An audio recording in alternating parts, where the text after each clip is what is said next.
এজন অতি দৰিদ্ৰ পৰিয়ালৰ স্নাতক উত্তীৰ্ণ যুৱক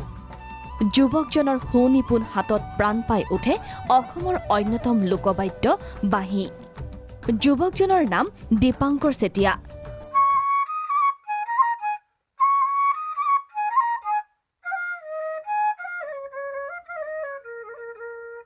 ঘৰ শিৱসাগৰ জিলাৰ হাঁহচৰাৰ চেতিয়া গাঁৱত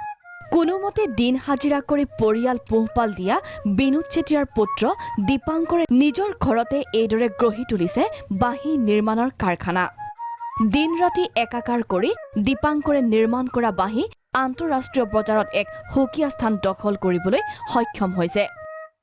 দীপাংকৰে নিৰ্মাণ কৰা বাঁহী দেশৰ বিভিন্ন প্ৰান্তৰ লগতে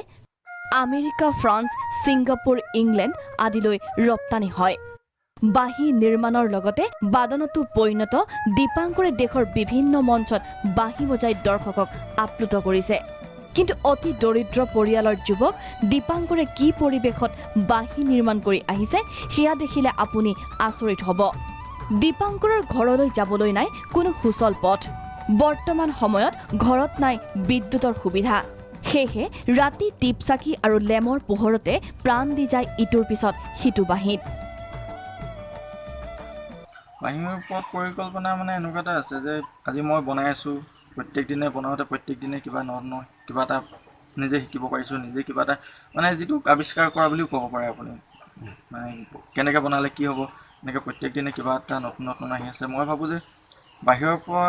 বাঁহী কিনি থকাতকৈ অসমৰ প্ৰত্যেকজন মানুহে বাঁহী বনাবলৈ শিকক মই ভাবোঁ যে প্ৰত্যেককে যিমান পাৰোঁ মই শিকাই যাব বিচাৰোঁ চৰকাৰে দীপাংকৰৰ দৰে প্ৰতিভাশালী যুৱকক যদি কিঞ্চিত সহায়ৰ হাত আগবঢ়ায় তেন্তে হয়তো দীপাংকৰৰ হাতৰ পৰশত প্ৰাণ পোৱা বাঁহীয়ে অনাগত দিনত বিশ্বক জিনিবলৈ সক্ষম হ'ব নাজিৰাৰ পৰা অশ্বিনী সন্দিকৈ ৰিপৰ্ট প্ৰাগ নিউজ